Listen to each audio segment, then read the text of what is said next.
Christmas is round the corner and our friends at Manscaped are here to make sure you don't put a dent in your jingle bells when you're grooming. Make sure you're keeping things fresh this Christmas with the leaders in male grooming and their brand new 4th generation performance package. Join over 2 million men worldwide who trust Manscaped with this exclusive offer for you.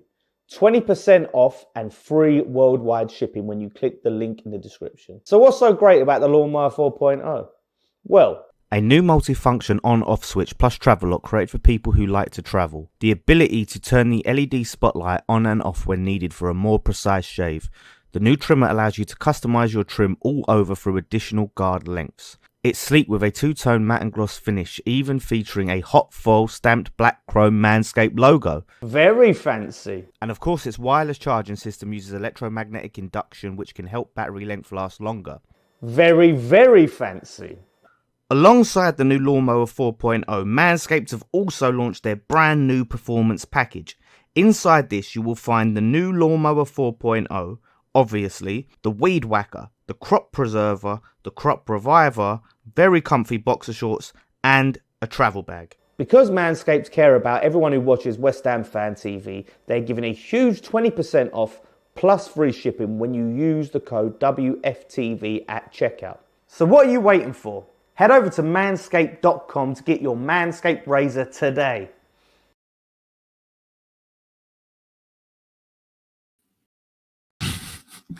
I fucked that right up. Sorry. I don't know what you was doing there.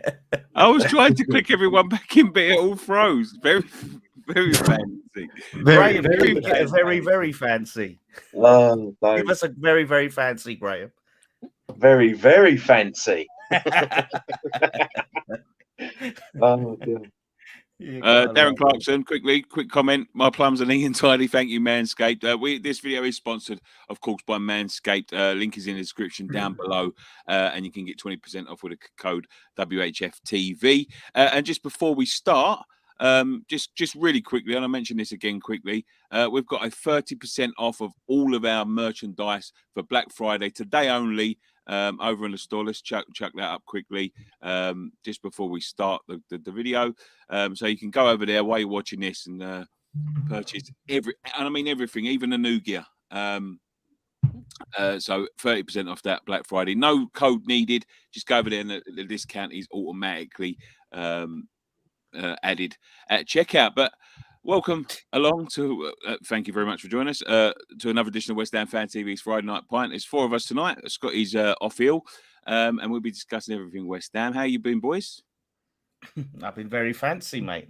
Very, very fancy. I hope that's not going to be my catchphrase, by the way. People come up to me and go, "Can you say the line?" Like Victor Meldrew. Oh, Dan, do your line. Do your line. Say the line. I think that could be it, Dan. I think that's going to be your. That's it. That's going to be on my grave.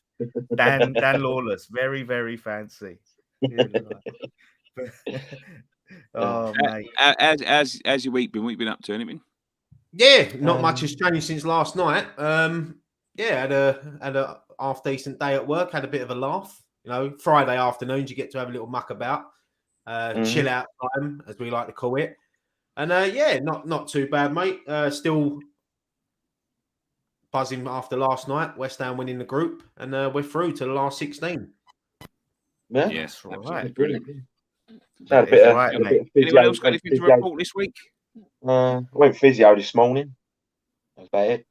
Apart from it's always, when you ask us like what you've been up to this week and that, it's always like, you want to say, oh yeah, I went scuba diving and I robbed a bank or nothing. A lot of the time it's well, the thing is, you sit on this show week in, week out, make sure you do something, innit? Have to do something interesting. Yeah, got to do something interesting to tell the story. I ain't done fuck all. I was going to say, what you done interesting then? I ain't done nothing. I thought you went around the world in fucking 60 days or something. I've got a bit of a story later on. I did tell briefly on the live stream last night, but for everyone else that didn't tune into that, I've got a bit of a story later on, and you're going to like it, right? Because I get mugged off. So yeah, they're always. Is there ever a story where you don't get mugged off? But, No, not really. It's not really a story if you don't get mugged off, is it? Is it one of them stories where you nice tell it, story. Nick, and we'll just go, "Oh, as it's Nick, I'm not really surprised that happened." Is it one of Yeah, them? more than be a likely. love mate, yeah. story. yeah, it is classic Nicky. To be fair, it is classic Nicky. Yeah, I think I know where it is anyway. I think I caught the end of it last night, but I didn't see the whole bit. all right. Well, It might not be. It might not be. I won't say, but it might Yeah. not be. I think I did hear you say some story on the watch along last night. I watched back this video I did for AFTV today, and I realised the whole time, the whole video, my voice done the voice changer thing. I had that on. No one told me. You know the deep voice that Yeah, Dom always comes up and goes, "Credit card, you got it." For the whole video, my voice was like that, and no one said anything. And now The that's little refrigerator with a key. yeah. Oh, mate. But yeah, lots of West Ham stuff to talk about today, isn't there? You know, Well- lots to get into.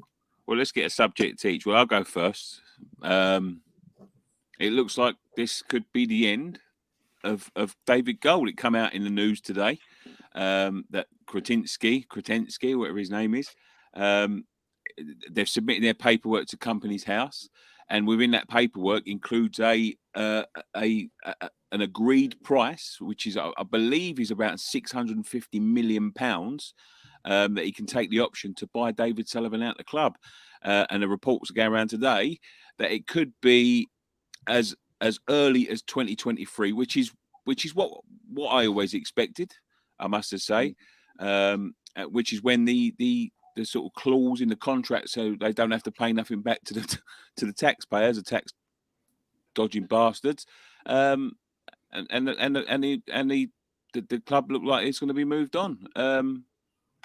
Who wants to take the reins on this one? I mean, that's what obscene amount of money, isn't it? That's what we expected would always happen, though, wasn't it? So it's no. But the geezer's already paid 150 mil for 27%, so he's buying the rest of it for 650 mil, which gets some maths for you. That's 800 million pounds. And what was the figure put on by Brady? 800 million pounds. Yes, they've. I tell you what, they've done well there. You've got to say, Gold and Sullivan. When you think what they made on the sale of Upton Park as well. Yeah. On top of that, do you know what I mean? But if the geezer's going to spend that much money on West Ham, if he wants, he must see the value in it to see that there's something to build on here, and there's something where you can even increase the value of the club and take the club further on. You don't spend that sort of money on a club if you don't have any sort of ambition or think that there's anything potential in the club. So that is a good sign that he's willing to spend that for sure. And hopefully there's a sign that he could have his fingers in his wife's pockets and a 17 billion pounds fortune there that we might have little access to. But yeah, it's the end is in sight, mate. Exciting times. I'll tell you that for free. Yeah, it's obviously great news. It's the news that we've been waiting to hear for a long time now, and it looks like they are on their way out. I mean, look, as much as I hate them, as businessmen, fair play to them. They've got the deal they wanted. They've held out. They never sold it to the first people that come along, that Pi Capital. It seems like they're doing business with a decent investor, which they always said they wanted the best for the football club as well, whether you believe that or not. They've held out. They've got as much money as possible. And as businessmen, that's what they're there to do, make as much money as they can. They bought the club for, 80 million back in 2010. So they've not had a bad return. 10 times the value. Yeah, the interesting thing is whether is the stadium as well, if that's going to be part of the deal, because obviously there might be something that we don't know about yet that might include owning the rights of the stadium as well. So something like that might. You would think so, wouldn't you? Like for if he's paying 800 mil, like including what he's already paid, of course, that there would be some sort of knowledge of us potentially getting that stadium. Like I couldn't see someone dropping that much money on a club if they didn't have their own ground at some point. You know, And the thing is, as well, I mean, me and Nikki was in a meeting with Karen Brady about 2 years ago now, and she sort of admitted, yeah, probably 2-3 years ago, she sort of admitted, she never said it in front of us, but she sort of hinted that we will get that stadium. We will get that stadium for nothing. And it was around the sort of time they're selling up the club around 2023. So obviously we don't know the ins and outs of the deal, but as I said, it's a great bit of news for West Ham fans. You know, we want, as I said the other week, I'm happy for Golden Sullivan to stay on for another couple of years, as long as this geezer gets his feet under the table and starts taking a little bit more control of the club, then they'll go. I think David Gold might leave a bit sooner than David Sullivan. I think he might sort of sell up a bit more of his shares maybe next year and then leave. But Sullivan's the main shareholder at the moment, so he's the one that you've got to get out of the club. Yeah, no Sullivan kids running the club in the future, which would have been. It was never. It was never going to be that. This is the thing is, mate. That, like, when you look at it in hindsight now, he's been doing things like appointing his wife as one of the board of directors and appointing his sons, doing this, doing that. It's all an end game strategy. Yeah, it's also get a bit of payoff, didn't they? Yeah. They get money out of it, and they've been doing this for the best part of 6 months, 7 months, 8 months now. So they'll all get money out of it. They'll all get dividends. They'll all get payoffs, and they'll all get all of this sort of thing. He's not an idiot. There's one thing you can call David Sullivan many things. He's not an idiot, and this has been on the cards for a little while now, I believe. And I think this might have even been something that was being hinted by that that fake agent last year. I think it might have been that long ago that this has been in the pipeline. I believe that rear his head again. What's that? I said he's going to come back out and he's going to pipe up again and say, "I told you." But this is the thing. They're not idiots, and they're making sure everyone gets paid off. Do you know what? I don't care about them getting paid off anymore. This is just my opinion, and I don't want this to reflect anybody's opinion on this panel. It's just my opinion, and if you agree with me, you agree with me. If you don't, you don't. They've fleeced this club for more than enough now, and it's about time they fucked off. To be quite honest with you, I'm sick to the back teeth of the two of them. I'm sick of them leaving loans lingering and then taking dividends out of that. You know what?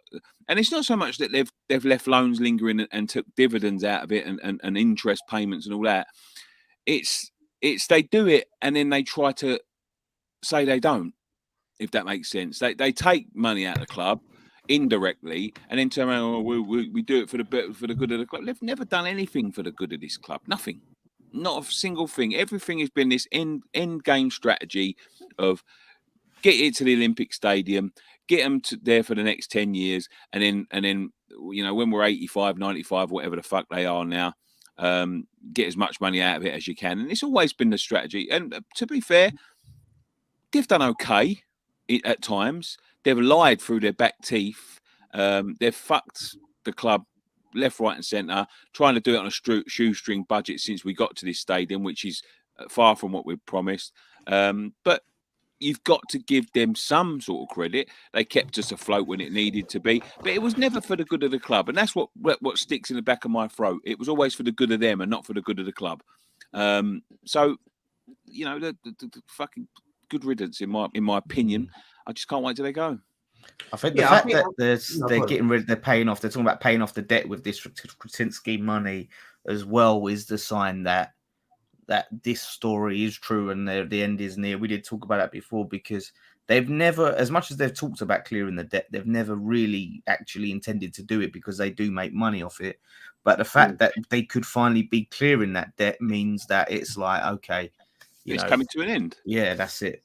They're obviously, I mean, looking at it as a business, as a football club, they're leaving us in a better position than what they picked us up in. They've just sold us for 800 million. We've got a billionaire owner, 60,000 seater stadium, whether we love it or hate it. It is better than when they picked the club up. So for them, they've got a good deal out of it. But yeah, look, we all want to see the end of the Golden Sullivan era as well. And take Brady with them as well. So that's all of them out. And then it's a new era at West Ham under Krasinski and whoever he wants to bring in. He might have other investors that he's got in the pipeline that he wants to join the club to obviously. He might not be able to afford the 800 million or whatever it is, so he might have other investors as well lined up. So it's looking good for West Ham at the moment. Possibly, big could time. be exciting times ahead. Well, Yeah, I mean, we all they're exciting at the moment, but we all thought this under Magnussen when he took over, and look how that ended up. So I'm always, as a West Ham fan, I'm always a bit sceptical that saying it's going to go tits up, but Well, that's just being a West Ham fan. Let's hope we don't go bankrupt. Yeah, knowing our luck, he'll go bankrupt the day he picks us up, and we'll be like, "Oh fuck, here we go." No, but look, joking aside, it's massive news coming out of Kretinsky today, and I'm looking forward to the new era. I know we've got to wait another 2 years, year and a half, whatever it is. It's a year and a half. Yeah, so to be fair, I'm happy. I'm happy to see. And the good thing is as well, mate, it's good that they've got the deal in principle, and it can't change whether we make the Champions League or not. So there's a fee set. There's a deal agreed. No one can go back on it unless Kretinsky pulls out, of course, which I can't see happening. Well, if he's already paid that money in to be a shareholder, I can't imagine him pulling this is the thing. I think this is the most important thing of the whole deal is that he's there at the moment. He owns a quarter of that club as it stands. He's going to own the whole club. I don't think he's going to let, because you notice, like, I don't think it's a coincidence. That over the last year and a half, we've been doing better. They've been getting less and less involved in things. Yeah. I don't think that's a coincidence. I think it was all part of the strategy. Like, we were bad when he used to dib his fucking like opinion and fucking interviews and transfers and all that sort of thing. All of a sudden, out of the blue, he just seems to have, like, despite all the protests, despite all of this, despite all of that, he just seems to have stepped away quietly. He goes to watch the games, but you don't hear much from him now, do you?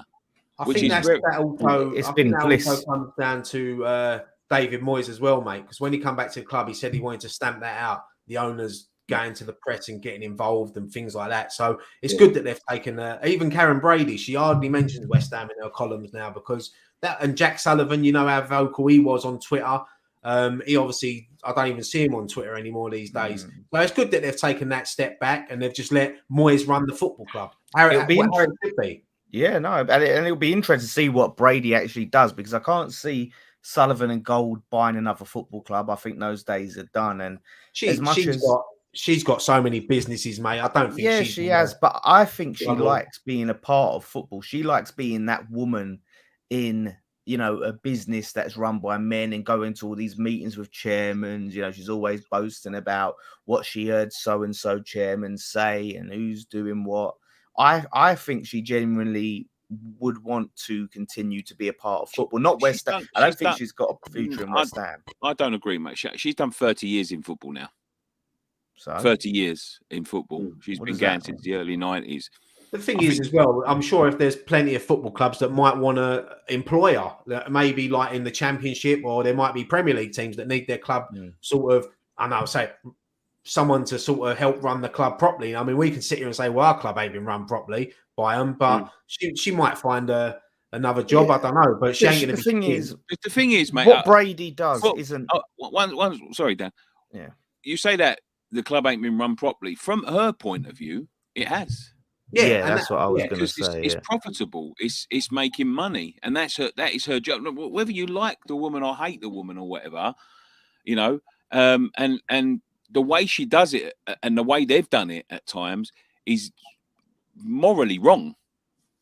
Like, they've absolutely fleeced the fan base several times. But the thing, like you said, Nick, it's a business. No, but in terms of most football clubs aren't run to make a profit. They run to win things. But they have made a profit. And in terms of her job, that's what I'm saying. They've treated it as a business rather than. But in terms of her job, she's done her job to the T. She's done exactly, and to be fair, she's took a lot of the flack. She's told a lot of the lies for them.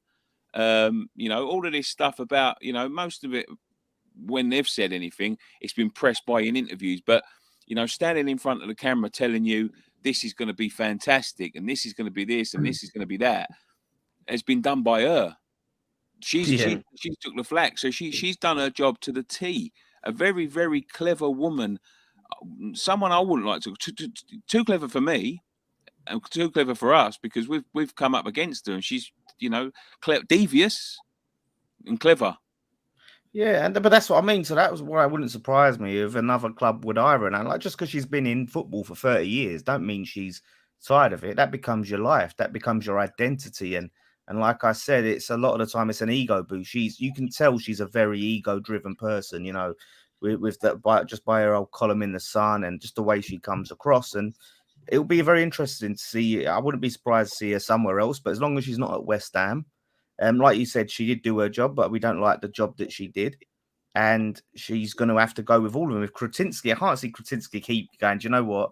We'll keep her on. Like, maybe she'll have, she won't necessarily leave straight away when Gold and Sullivan leave. There might be that little period, that little changeover period for the new people.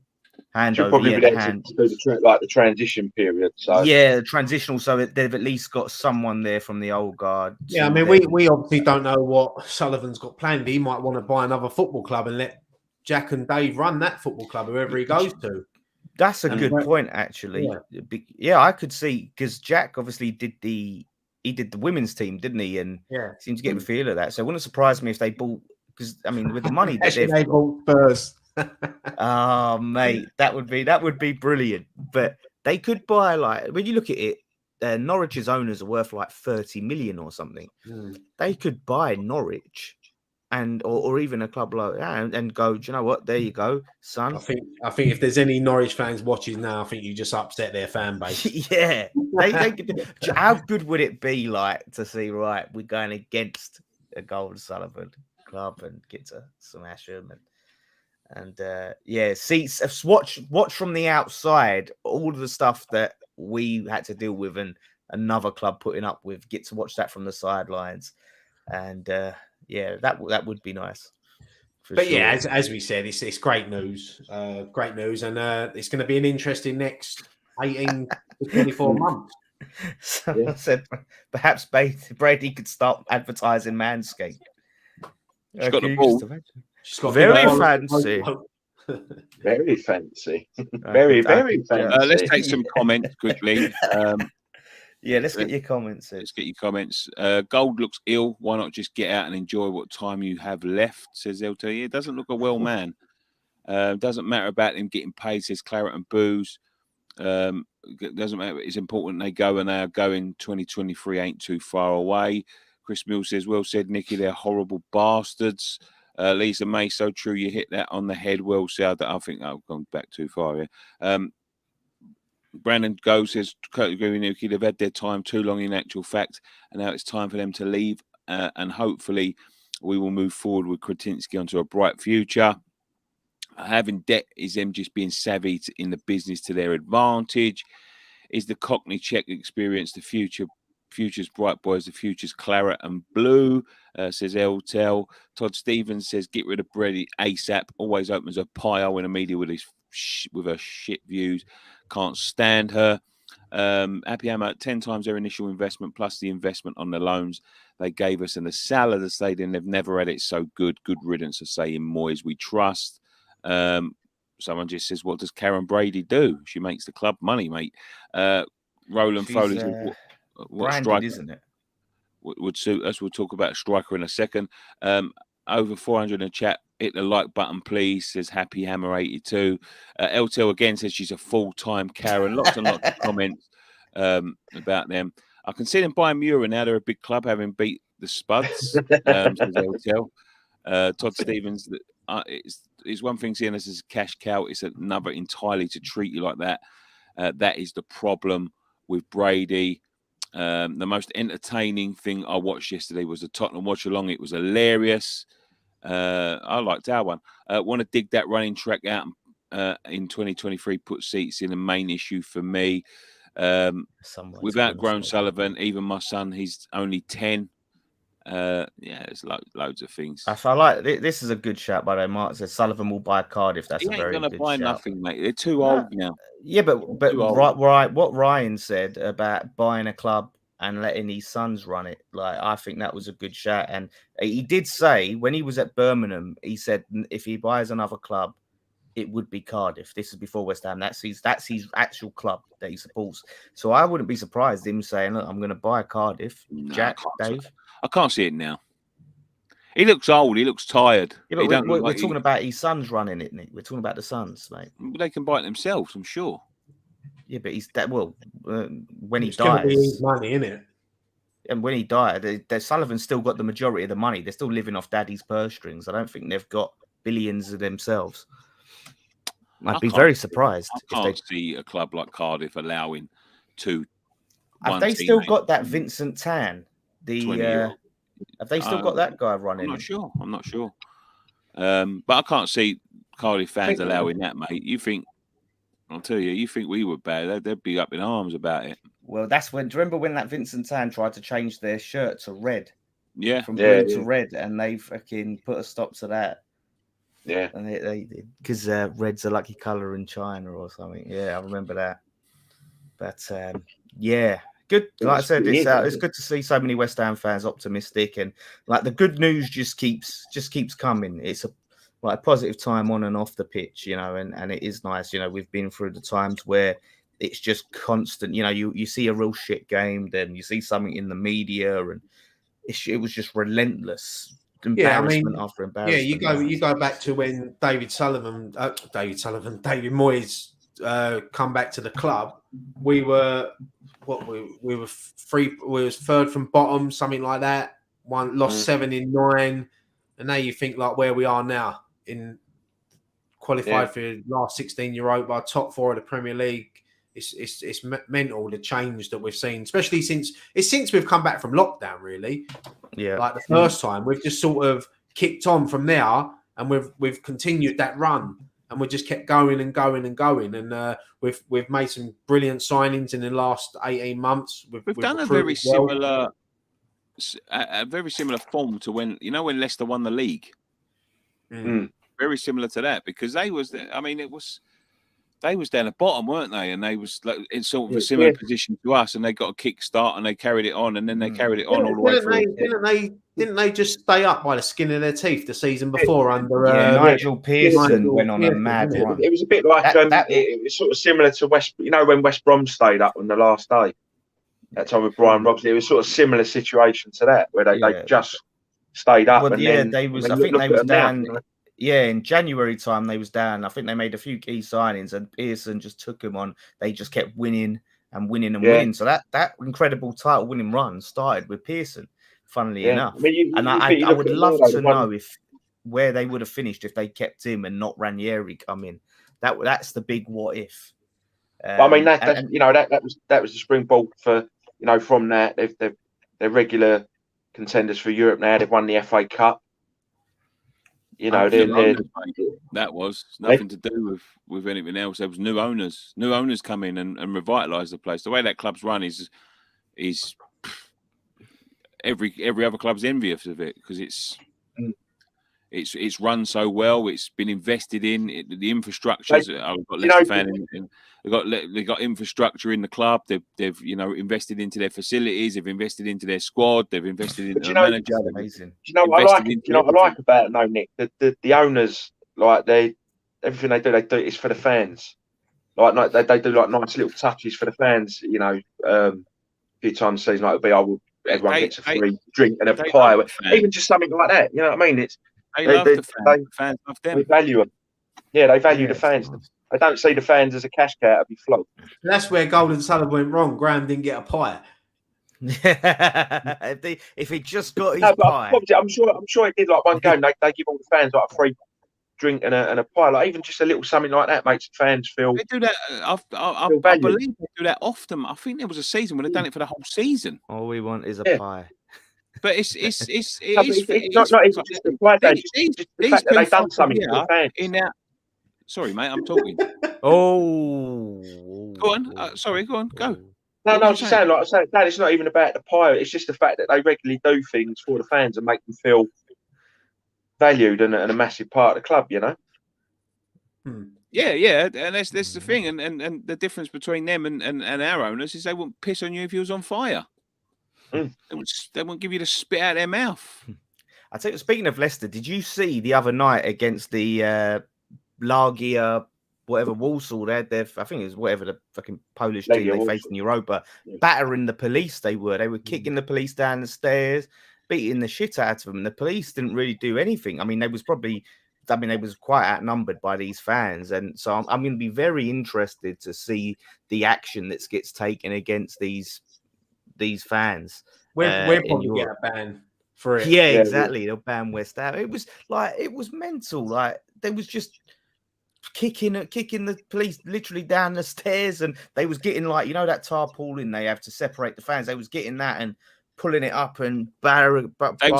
They was doing. I see what they done. Like a cartoon. When they flip a rug and everyone goes rolling down the stairs. That's what they done to all the police. They picked up the tarpaulin and done that, and all the police got rolled up in it, and they all fell down the stairs. The thing is, though, UEFA won't do anything about that. Oh, we got banned for what? A flare on the pitch. That's it. It was just literally a flare on the pitch. No, it wasn't. It was a bit of trouble.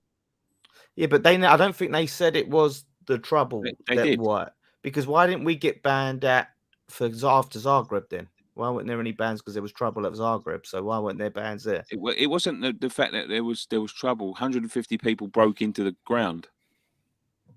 What, before the game? Yeah. Why the fuck would they break into it after the game? Well, why would they break into it before? Why don't you break during the game when you want to watch the match? They wanted to get in. They didn't have tickets. It was during the game it happened. Well, I'm telling you, them people, with everything that happened at Hillsborough and that, breaking into grounds and trying to overfill capacity and that is just silly. So yeah, I guess that makes sense. But yeah, these Walsall fans are on another level, mate. The police, but I tell you what, if that was in another country, if that was in Poland and we tried to do that to their police, it'd be broken legs, noses, jaws. The police wouldn't be putting up for that, mate. No. There's some of these Eastern European teams in Europe, man. They're fucking crackers. To be quite honest, they live for it, don't they? They live for a scrap. Yeah, their fans are crackers, mate. So it's good though, like in terms of European, and Leicester and us. Apparently, the only English team that didn't win in Europe was Tottenham. They're the only team. That team that they lost to, they're the lowest ranked team in European football. I mean, their club's so young, they haven't hit puberty yet. They're not even 10. 2012, wasn't it? I've got a fucking dent. I've got a dent in my door that's older than that club.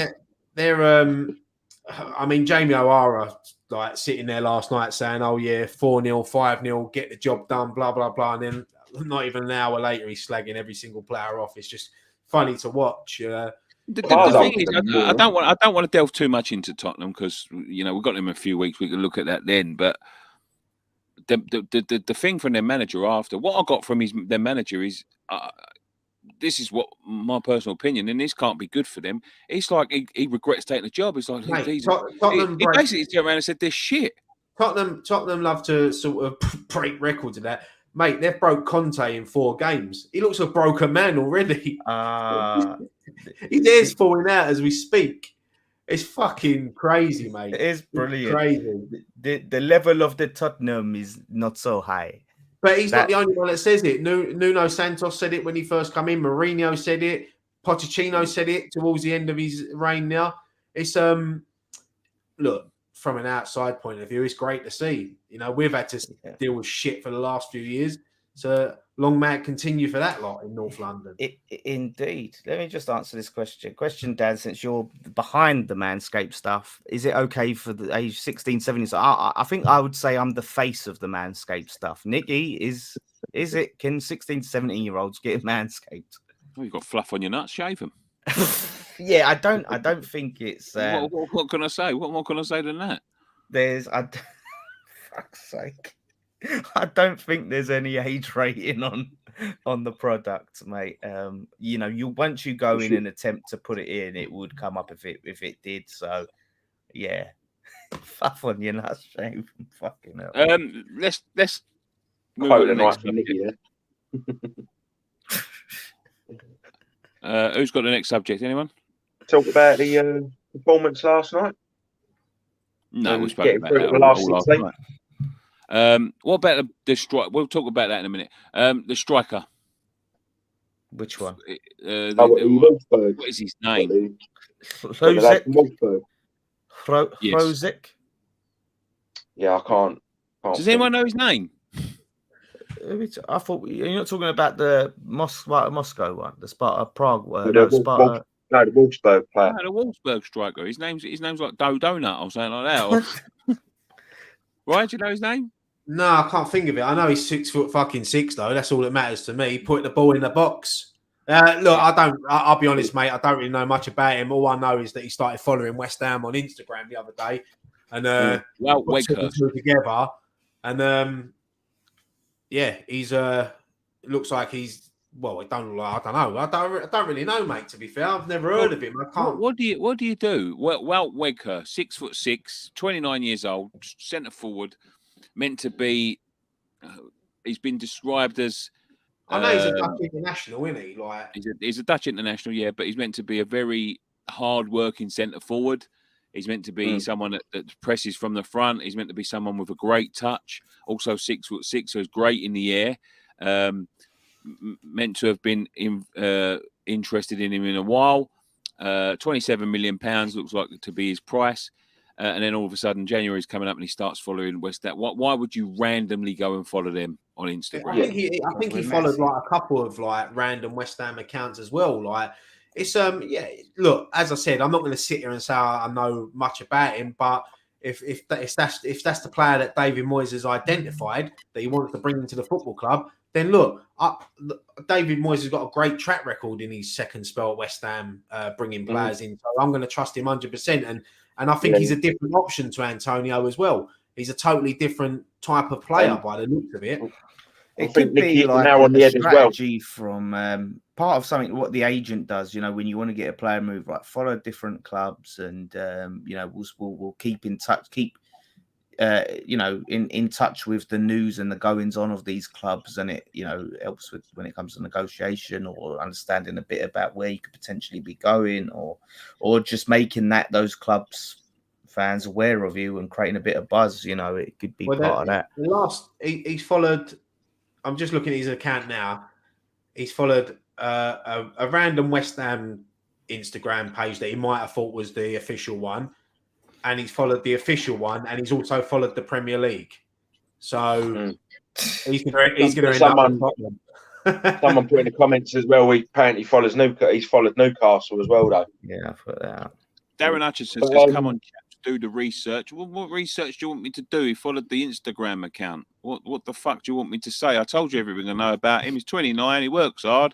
He's got good touch. He's 6'6". He's good in the air. What more do you want to know about him? You do the fucking research if you want to know about him. Don't leave it to me. Well, I want to know his date of birth. I want to know what he likes for dinner. 29. He's 29. What's his star sign? Sagittarius. What's his favourite meal? Yeah. But I mean, Nicky, like you say, Nicky's hitting the nail on the head there, and he like saying he's hard working. That's the sort of player Moyes likes hard working players, doesn't he? So he does. Like Ryan said, trust Moyes to make the right choices. Yeah, exactly. In Moyes, we trust. The Moyes Sawyer. That comment just that's something. Not if he's got Manscaped. If he's used to code WFTV, he's not got fluff on his nuts. So the two catchphrases to take away from tonight is Dan's is very, very fancy, and Nicky is if you got fluff on your nuts, shave it. Terry's saying, too old, move on. What, 29's too old now, is it? Well, I guess that's prime levels, mate. That's prime levels. It depends, isn't it? It all depends on the fee, because if you're paying big money and you think, right, we're going to get, 2 years at prime levels or whatever, depending on, I mean, a lot of the times the big players, the tall players, they end up not being able to go as long as some of the smaller players. But I can see where he's coming from. You start to look and think, we ain't going to get a long time out of him. But if the money's right, then you think, boom, no brainer, we need to play. I would take him if there's somebody else as well. Yeah. I would take I'll take him anyway. You know what I mean? Well, the thing is, you take him in January and then you get that someone else in the summer. Yeah. Like if there's someone like logging around, but you've got a few years out of him. Yeah, Bonner's 34. You know what I mean? Like it's not. you know, it's not old. 29 ain't old for football. That's prime years. Ronaldo's 36. You know, Teddy Sheringham and stuff. They played until they was 40. I know. I think, but you can't copy and paste that to everyone. Do you know what I mean? You can't copy and paste that to nobody. But I'm just saying, it's not like it's, you know, he's not 38. He's not like 35, like Giroud was or someone like that. You know what I mean? Like he's got to come in. Someone's got to come in. We're in a good position at the moment. I think the fact is of Antonio's close in age as well, isn't it? So I guess it would be nice. You got a bit of an older striker, and you got someone who could be that understudy, who is a little bit happy to bide his time type of thing. I can see where people are coming from who do sort of question it, but if he can come in and do the job straight away, and we're not paying silly money for him, then it's a no-brainer. No, I mean, look, as I said, he's 29 years old. I don't think that's old at all for a football player. You know, as you said, they're your prime years, and we need a striker. So if that's who David Moyes identified, at the end of the day, I'm gonna trust David Moyes. And they say from about 27 onwards, they start hitting their prime. So, but if we believe all the rumours, David Moyes has identified about 200 strikers. Yeah. So but you just as long as he gets one in the door, you know, or maybe two if we're lucky. But I mean, someone's just mentioned him now about Sonny Perkins that played last night. I mean, he might be an option now to be in and around the first team for the rest of the season. I mean, I was impressed with him last night. He looked confident. I'll tell you what, he looked a lot older than 17. He looks a lot older than 17. But no, he's and you know what I love is that all the Declan Rice, Noble, all the players come out last night and they were so happy for him. And I think that's the 12th under 23 player now that David Moyes has given his debut to. So it's good that he's starting to bring through the youth. I mean, it's something that we've wanted to do a lot over the years. I mean, the last manager I can really remember doing that was Zola when he brought through like Connaughton, Hines, Stanislas. So it's nice to see that these second crop of youngsters are going to start getting because we've got so much talent in that under 23s. I mean, you've got Potts' boy there as well. You've got Chester's. You know, there's a lot. Odebeku as well. Yeah. The thing is, though, right? It gives the other players hope that, you know, if they put the work in and work hard and put in the performances for the under 23s, they'll get a shot with the first team.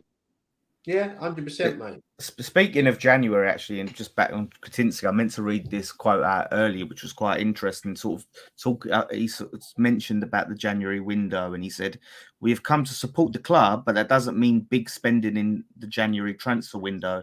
I'm hugely impressed by the work of David Moyes and his team with improved results over a long period of time," which is interesting. So we're not probably going to get like a crazy budget in January, which a lot of the time you don't expect anyway. You know what? I'll be honest with you, mate. I don't think we need to. As long as we can get a couple of players in at a decent price, I don't think we need to spend big. You don't want to upset the apple cart, bringing in players and then upsetting other players when we're doing well. We do need to add, of course we do. But I can't see us going silly in January. In the summer, it might be a different because I can see there's going to be I reckon it wouldn't surprise me if Yarmolenko left the club in January, which will make way for Jesse Lingard to probably come in and replace him. I mean, that would be interesting though. With Ben Rama missing the African Cup of Nations, although I mean that is a position that we could necessarily, if Yarmolenko did go, it wouldn't be the biggest miss, but we would be a bit light there. But yeah, I mean, obviously we do need to spend. We do need to spend in January regardless. We don't need to drop 60 mils, but it all depends, isn't it? Because we don't necessarily think you need to spend. You just need to find what's right. And I've always said this. It doesn't matter. If you get a player like Soufal who's £5 million, you're not going to moan if you could have bought Trent Alexander-Arnold for £80 million, are you? Do you know what I mean? Like he's as good.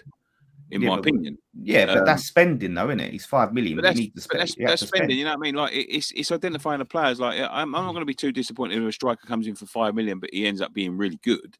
Yeah.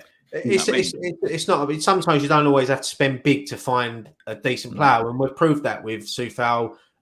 Even Souček wasn't really that much in today's market, really. What was he? 18 million, 20 million, something like that. Bowen was only 18 to 20 million pound. So I think we've recruited really well. I think the biggest money Moyes has spent has got to be Zuma. Is it 29 million? Yeah. That's the most Moyes has spent. So Vlasic was more than that, I think. Vlasic was about 26, 27, wasn't he? Or it might have been. He might have been a bit more. I don't know. He was 30. I mean, it's very interesting, right? That 3 key positions that we need, well, especially 2 with being centre back and striker, and then obviously the Lingard factor. So you got Lingard, you got Tarkowski, and you got Balotelli, all 3 in the summer. Balotelli, if we could, yeah, Belotti. Sorry, Balotelli. Don't say Balotelli. You know what? Balotelli probably only still about 25. Let's bring him back. Bring him to West Ham. You know what? I think he's about 30, mate. But I think he's playing in plays in the second division in Italy. The Italian second or third division now. Yeah, but yeah, all 3. So all 3 of those players could be bought at a cut price still in January. And if we can get them free, mate, that's amazing. That's an amazing window. So I don't necessarily think it's about splashing big cash, but what it is about to me is getting the right deals done. And if that means that, okay, January we're going to have to spend a little bit more than we might have liked to now, and maybe we'll spend a little less in August, then that's what you do. Like I said, if you pay like 12 mil or whatever for 14 mil for Tarkowski, they was wanting 40 mil for, because it's better than nothing for them. He's going to go for free anyway. You got to do it. You got to do it. Same with Lingard, getting him for a 10 mil, because in August when these players come up free, that's gonna be where all these clubs come in. And when you have got Newcastle, we can give them a massive signing on bonus and wages. We got to strike while the iron's hot, and we got to beat these clubs while they want to come in and be a part of what we've got about our project and not be part of a relegation battle. We've got the lead on Newcastle, right? But when it comes to August, everything resets, and they're going to be able to say, we're building a project here that you want to be a part of, and it's going to be a lot more difficult to battle them in the window. Yeah, no, I agree, mate. So let's get it done. Get Hugo on. Is Hugo still? No, he's not still at Norwich. Is he? Is Hugo at Norwich? Has he been playing? No, he went on loan somewhere else. I can't remember where he went. Oh, mate, Hugo. He could have come out with all the bubbles against West Ham this time, though. I didn't want to. Do you know what? Last night, I can't remember. I think it was the fake Colton Cole account that tweeted out. He was saying that for the next European game, Moyes should mix it up and let players like David Martin gain goal, so he can say he played for his boyhood club in goal in Europe. Because as I said last night, it don't matter if we lose 3 or 4-0. It don't matter. We're through now. We've won the group. So rest a few players, and I'd like to see that. I'd like to go there on that match day and see a proper mixed squad. Like, mate, I just want to see that David Martin song again. I want to sing that again. Martin's in goal. David Martin in goal. Fucking Randolph up front. That's a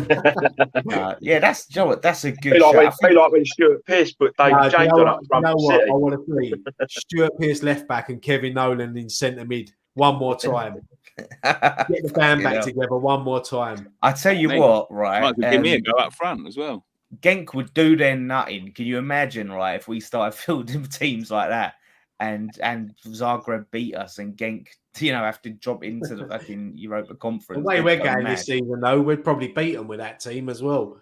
Yeah, but I love that idea of playing David Martin, because I think he's been such a great behind the scenes, and even though he gets to play, he's just loving it being part of the team, and the players love him. As much as we'd love to see that, I can still see Moyes taking this game seriously, putting out a strong team just for momentum going into further games. I don't want to see any players that play in start in the Premier League in that team, not with the fixture list. I don't want to see a single Souček, a Rice, a Bowen. I don't want to see none of them play that game because of the fixture pile up that we have got. It's ridiculous. I mean, if those players sit out of that game, that means it's one game. We've got an 8-day rest.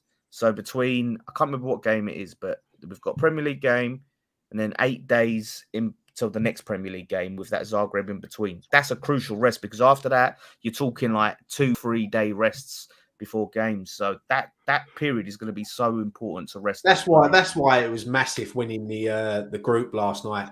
to have that break and not have to play in February in the last 32. We go straight through to the last 16. And obviously we've got the FA Cup as well in January that starts. So yeah, for us to win that group and the way we've done it as well with a game to go. As I said last night, we qualified for the next round with 2 games to go, but now we've won the group with a game to go. You know, a lot of people didn't give us a chance in L when this draw was done, but we've done so well. And to think that we haven't lost yet, I know there's one more game to go. We've only conceded 2 goals so far in Europe. We've won. We've got 7 points away from home. You know, 2 wins and a draw. It's massive. Great. Yeah. So you know, just like I mentioned about that fixtures, I just got it up because I thought it might be an interesting little talk before we go to Ask Us Anything. So yeah, this Sunday we got Man City. Then the 1st, which is during the midweek, the 1st of September, Brighton. 3 days later, on the 4th, Chelsea. Then Zagreb on the 9th, 5 days later. And then on the 12th, we've got Burnley. So between the 4th and the 12th, that could be a nice little rest for our first teamers. Then 3 days after Burnley, we've got Arsenal. 3 days after Arsenal, we've got Norwich. 4 days after Norwich, we've got Tottenham. 4 days after Tottenham, Southampton. And 2 days after Southampton, Watford, right? So the biggest rest we really and truly get is 4 days in that whole fixture period. So that's why that Zagreb game is key, because between Chelsea and Burnley, we can get 8 days rest for our first teamers and try and recharge their batteries for that crazy pile-up. I think something's got to be done about that personally, like to spread out the games. It's just mad. I don't know why we're still doing that. That's what happens to top teams when you're in the competitions. Yeah, this is what happens. Take away the Europa League, right? Well, I suppose it's if you even take the EFL Cup is the Tottenham game, right? EFL Cup and Europa League. It's still mental. You could still do with taking at least like 2 games out and spreading them out in like 1 game in 1 month. 11 games in all competitions over December equates to 1 every 3 days. What's that? It's 3 days. Yeah, 1 every 3 days. It's mental. Didn't they do a winter break a couple of seasons ago? I don't think so. Yeah, they did. I remember. I thought they proposed it. They did. I'm sure it weren't. Not last season, the season before. They done it where some teams played on a certain week, and then some teams played the other week. Yeah, you're right. Done like a week. The thing is, though, like if you're winning and doing well, you know, the players they won't want the rest. They want to keep playing. But I just think even taking 2 games out and spread them in other months, so it's not like we're having a rest. You're just having normal. So you're getting at least 2 games. You're going to get 7 days rest in the middle from game to game, and then maybe you've got like 5 days until the next game or 4 days here. It's I'll be honest though, as a football fan, I fucking love it. I love that all these games are coming thick and fast. It's great for the channel. It's great for every West Ham fan. I can't wait. I'm looking forward to it. But and don't you think as well, like, I'm interested to hear what a lot of the fans think, but Christmas obviously is a very expensive time of the year for a lot of people, a lot of families, and going to football is very expensive, not just your ticket, but travel, food, all of that. It's a choice, isn't it? Yeah, of course it's a choice. I mean, if you're a season ticket holder, it's not a choice. Let's be real, really. Well, it is a choice, but you're kind of committed because you've already paid for the bloody thing. And if you're an away season ticket holder, of course you can sell on your ticket. But it's kind of that thing, isn't it? It's a choice of it's a forced choice. You're forcing fans to either choose, right, go to these games that you would love to go to, or don't and save your money and put that towards Christmas. That's the thing. Like, me personally, I'll probably be at every single one of them games. The thing is, but that's good for you. As football fans, growing up as a kid, the Christmas fixtures were always the best for me. I used to love looking forward to the Boxing Day game at home. We're privileged this year that we're actually getting a game at home on Boxing Day. So, but the only thing is obviously the travel. The trains are going to be on strike and things like that, and it is going to be difficult for people not to get to games. And then obviously we play Watford away on the 28th, Palace away on the New Year's Day. So there's a lot of football coming up. Yeah, no, that's what I mean. It's just you know what I mean. Like, some people will be fine, for other people it's like you know. Yeah, but that's the thing, though, Dan. It's everything, isn't it? It's just one more thing for the Premier League. They don't give a shit about you or me. It is a very expensive time at Christmas for people. For people like I'll be at 11 games probably over in December. It's very expensive. It's very expensive to travel. It's very expensive to go and get a beer. It's very expensive to go and get a pie. It's very expensive to go and get a program and all that. I don't give a shit. Yeah. I don't give a shit. But that's what I mean. You know Imagine, what I mean? Like they want to squeeze it in. I'd rather this be happening in May. Yeah.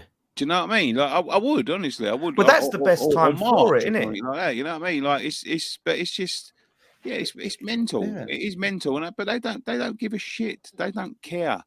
And as I said before, like with the proposed, and this is the next subject I was going to bring on to, with the proposed 25 minutes in between half time to fit more entertainment in. It's just another way to make money, and that's all they care about is fucking squeezing these fixtures in so they can make money. Yeah, like I said, May would make the most sense because then they could go hard and then they're off. That's it. They've got the break. Whereas with this, they have the crazy fixture period.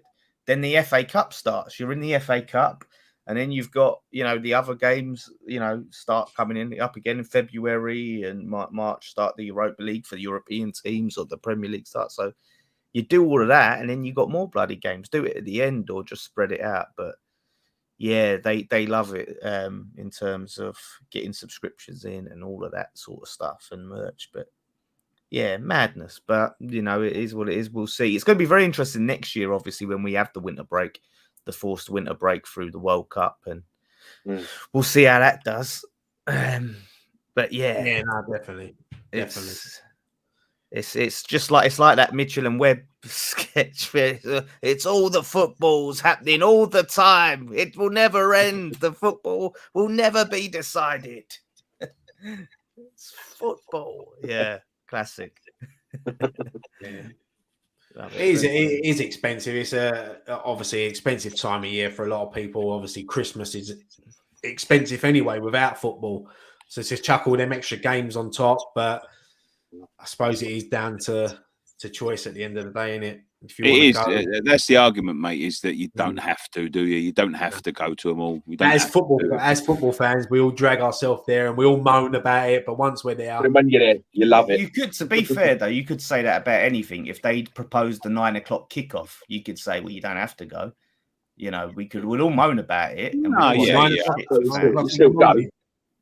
Yeah, but that's what I'm saying. Like, yeah, it's one of them things, isn't it? It's like any changes they make, we can all moan about it, but we've got a choice to go along with it or not. We've got somewhere, and we've got somewhere New Year's Day as well, haven't we?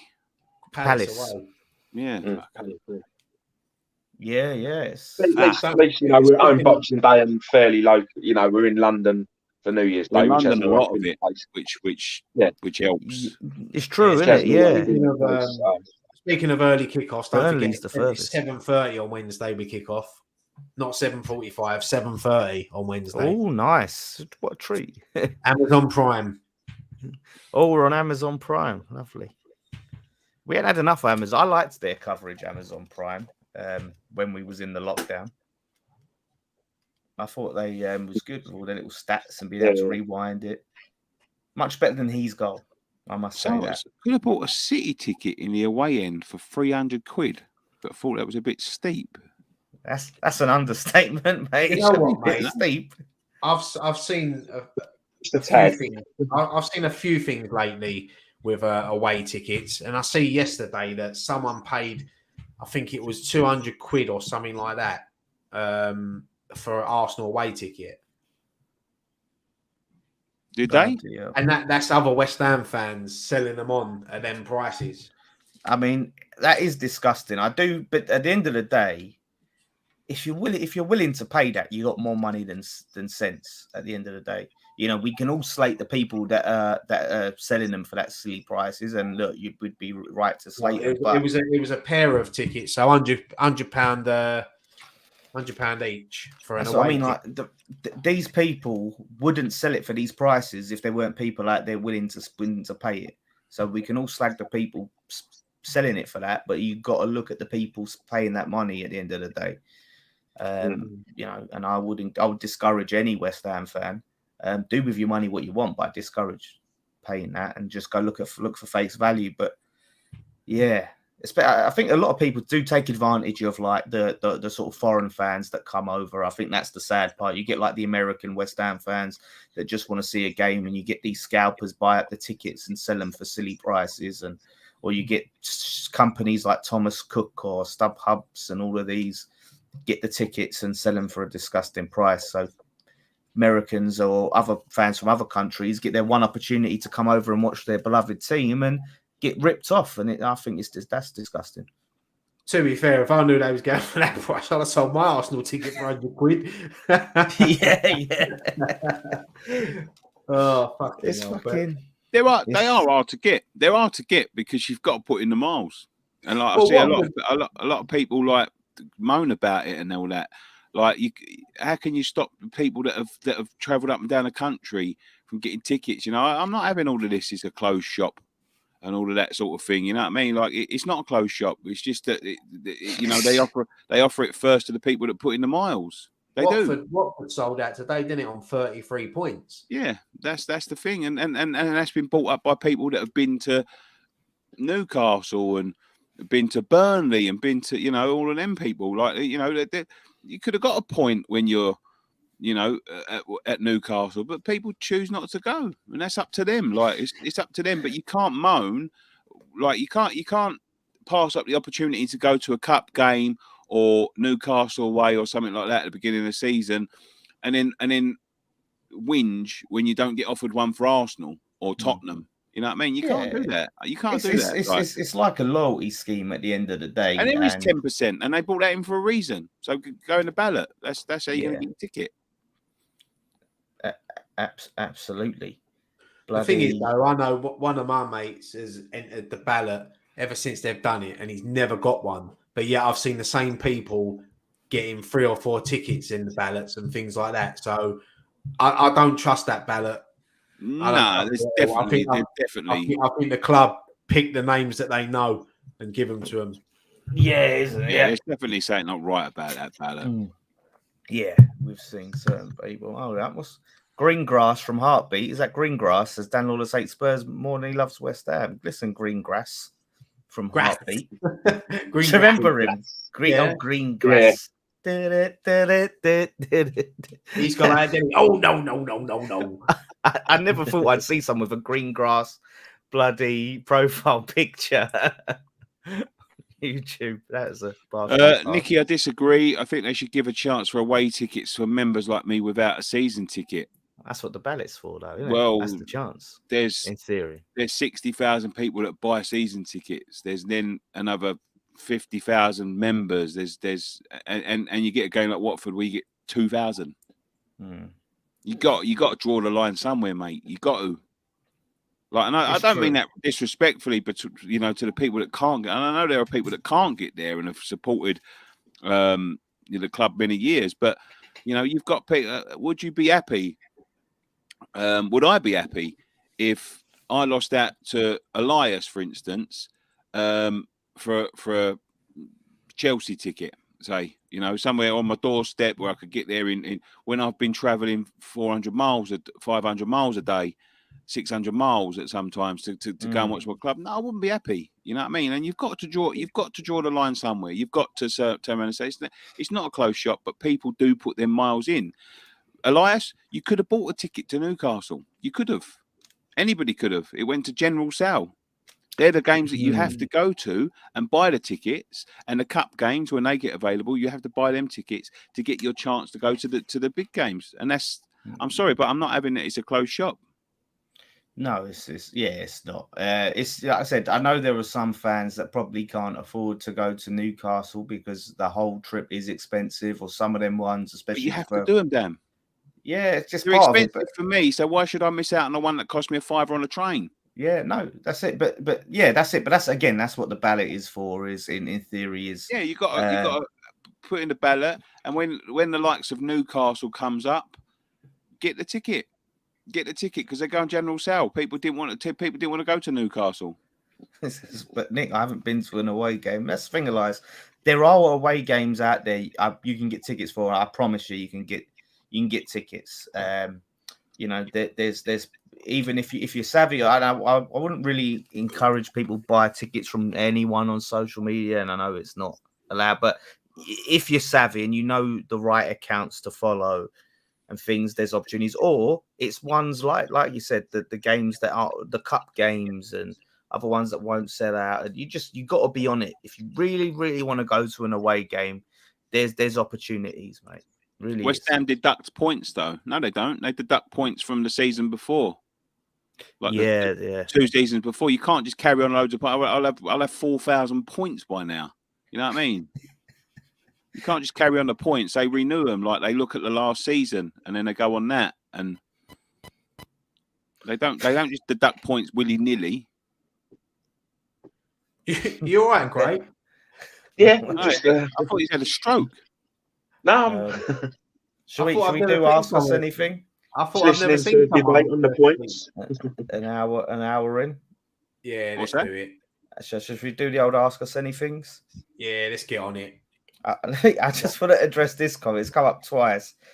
Dan Lawless, you should go to Popeye's Fried Chicken at Westfields in Stratford and do a McBang.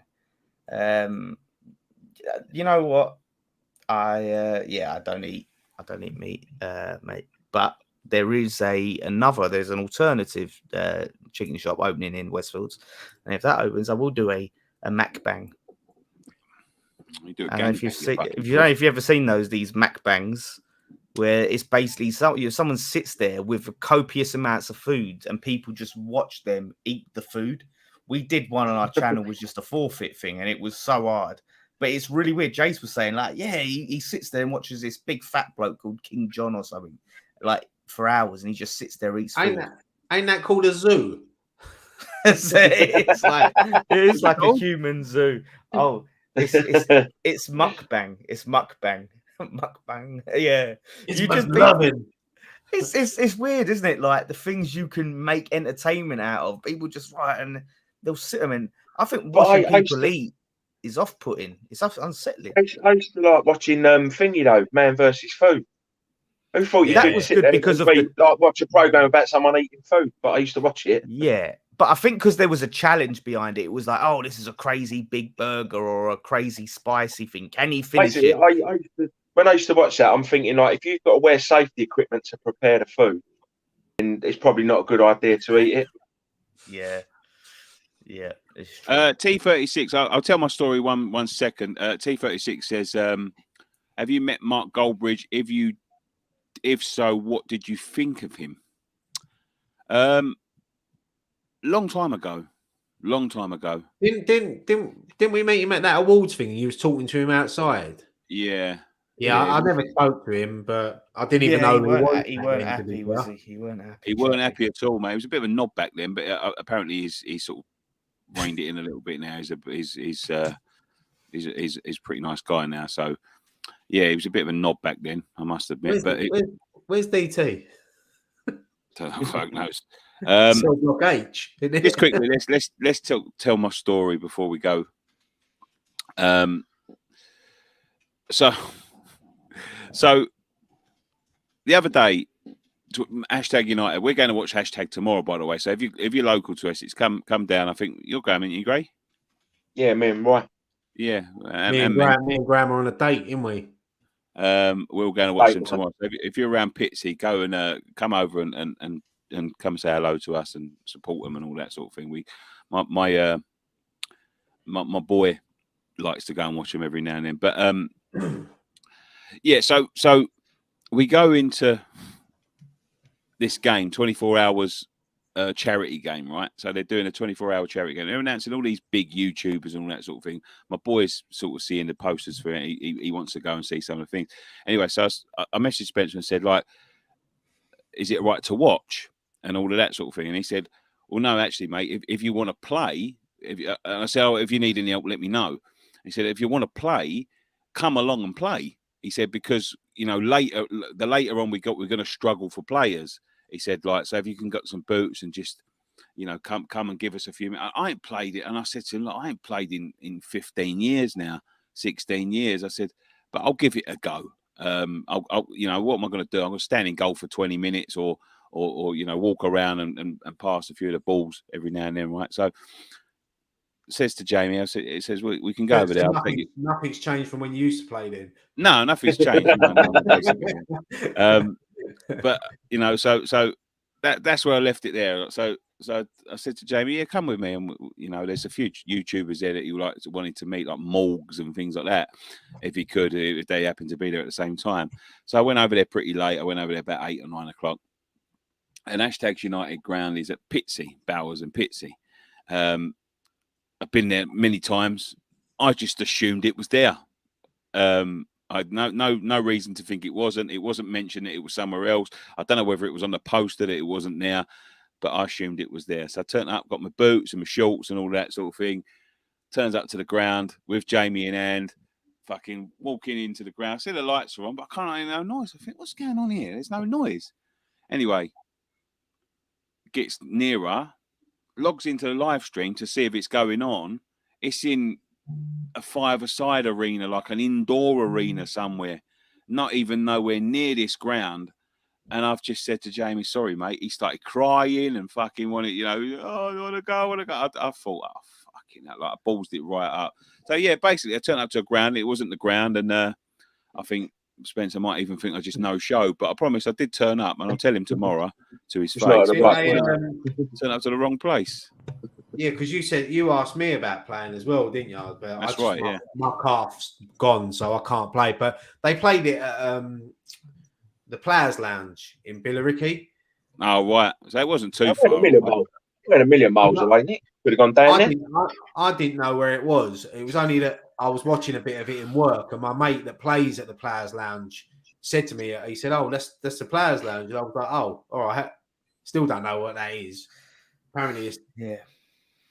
There's a bar there or something. Classic Nicky moment, though. Classic Nicky moment. Well, at least you made the effort, Nick. I made the effort, yeah. I didn't do nothing. 10 out of 10 for effort. Yeah. Could you imagine, though, right? Could you imagine if they didn't have enough players, literally, and the game could not have gone on without Nicky? They really needed him. He would have fucked the whole thing. Mate, but the thing is, though, Dan, it's like Nicky said that, but we're not really that surprised. No, we're not. We're not, but it's just the idea that imagine the husband that I reckon Nicky knew exactly where it was, and he thought, "Fuck that, I ain't playing. Let's just pretend it's over." You know what? Why? I even picked out the old World Cups out of the cupboard, mate. I even dusted them off. Stevie C said, "How you make it up to your son?" No idea. There'll be something along the way. Sometimes we get invited to these things, and I know a few people that know a few people and all that sort of thing. Did you at least get in McDonald's on the way home? Yeah, I think I did. Yeah. That game was crazy, wasn't it? It finished like, what was it, about 800 and something, 864, 830 or something stupid. Yeah, like something like that. Yeah, they had some big players playing, like Ben Foster played, I think, and he played right at the end, didn't he? They had Marlon Harewood, Anton Ferdinand, Jack Mate played. I think there was loads of like YouTubers there from like the YouTube world, obviously. But we got a question here from the Three Hammers. All three of them at once, I imagine. No, there's only two of them now. Oh, 2 levels. Yeah, great lads, though. Brilliant guys. They said, who do you guys want in the next round of Europa League? Lazio, Dortmund, Marseille. What reception will Payet get? Also, Marseille went out. They're out. Yeah, Marseille. Oh, that's a shame. That's a shame. I would love to have had a little Payet. Chance that Payet may drop it. I would love, and we're talking about this. I would love to go Dortmund. I would absolutely love to go Dortmund away.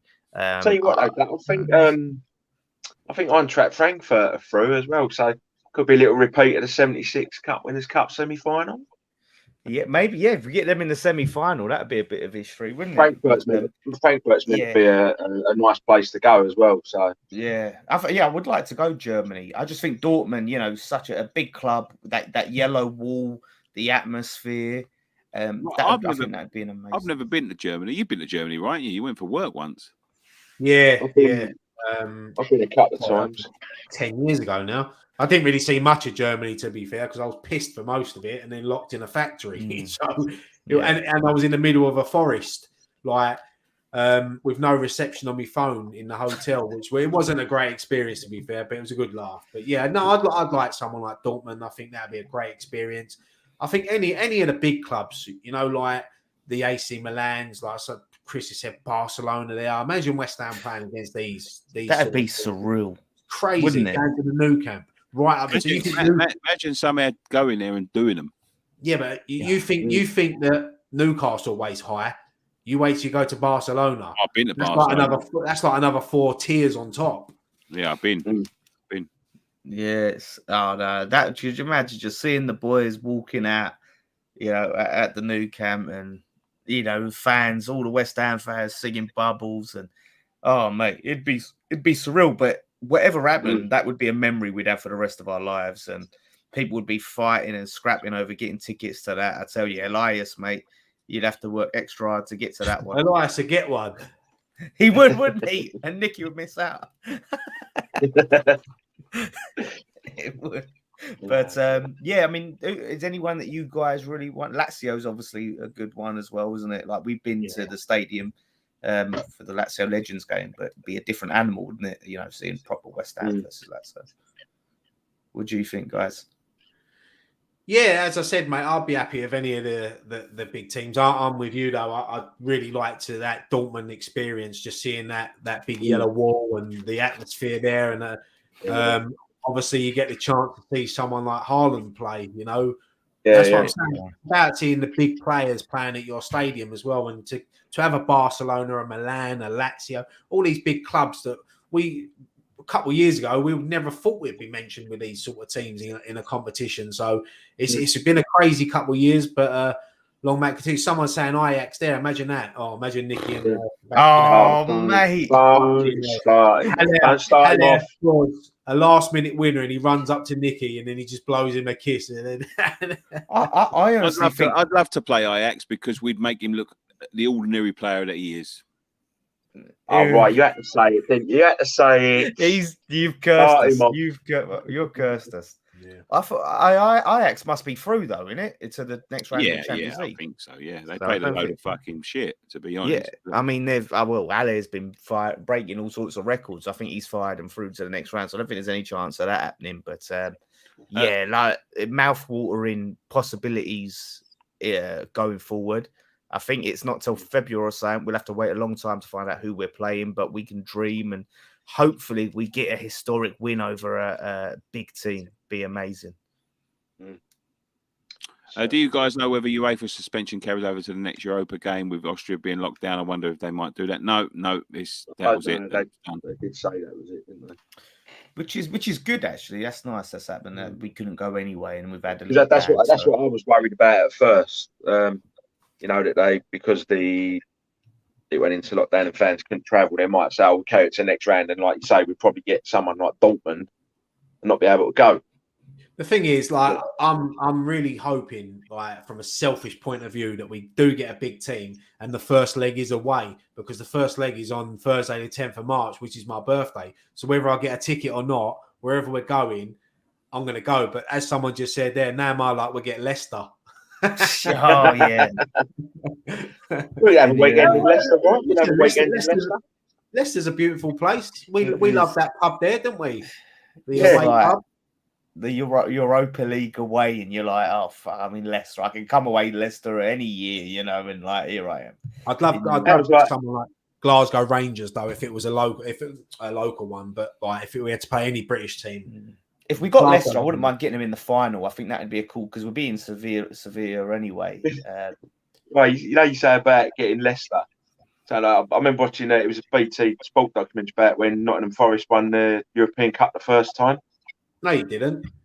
And they was all like, they said all the players that they was all like, oh yeah, hopefully we get like somewhere in Spain or Italy and have a good away trip. And they got Liverpool in the first round. Well, the thing is, I've heard that we can't draw a Champions League team and we can't draw a team from us. So it restricts who we can get, doesn't it? Yeah, I suppose it's greatly. It's going to be nice that we can all sit back in that next round and just think, right, we ain't got to play, but now we can really have a look at the potential teams we can play. And it's going to be mouthwatering to see, like, if all these big teams come in and then some of them drop out and then some of them go through, and it'll be like, did you see the draw today for the World Cup qualifier? No, I ain't seen that. Qualifiers. Wales can play Scotland. Yeah. In the final. So that's going to be mad. Imagine, and also Italy could play Portugal. So one of them two teams ain't going to make it to the World Cup. That's going to be very interesting. I'd say it. This can't be real. Book my flights for Seville and we aren't even there because we're massive. He must be joking. No, some people have. I know someone has booked a hotel in Seville just in case. To be honest, I've been thinking about doing it myself. Yeah, like at the moment, it's like there's decent deals out there, and obviously, if we don't get it, you can cancel it, or you can still go to Seville. It's a beautiful place, but it's true. Yeah. But yeah, get in there early. You watch now. Fucking all the airlines are watching this, and they've just doubled their price. It's true. Maybe no. Actually, that's a good point. You guys make a good point. Maybe that's something we should consider. And if like I said, if we don't make it, let's all have a fucking weekend in Sevilla and have a big piss up. Or is it still on a? No, it's on a It's on a Sunday or Saturday, isn't it? I think the final. Champions League's. Was it real grand? Go on, Graham. Or get the I think they'd have to be made. They'd have to be made out of tungsten to get through these. You'd have to get a lawnmower on them bad boys. That lawnmower 4.0, don't play around, mate. That would do. You know what it looked like? It looked like shaving two Yetis. You just get the crop preserver on there, mate. A bit of crop preserver. Dan, what will it look? It will look very, very fancy. It will look great. Must be a t-shirt. M Trapsy says, any of you boys done any Black Friday shopping? Yeah, I have. I went to this store. Oh, what a coincidence. Yeah, I went to WHFTV merch.shopify.com. Got 30% off my t-shirts there. 30% off for everybody. No code needed. Just go to the checkout. The link is in the description down below. Go and get 30% off anything, and that includes the new Christmas jumpers, the new Messiah t-shirts, and everything that's on there. Mugs, everything's got 30% off at the moment across the store, and it's just for today. Unless I forget to press the button tomorrow, but I reckon as a bonus, just roll it over till Saturday. Might roll it over till Sunday. Now, fuck off. We've got to make money. To answer M Trapsy's question, because I feel a bit bad that his question turned into an advert. I don't think any of us, apart from doing our shopping at West Ham Fan TV, of course, which we've all done today.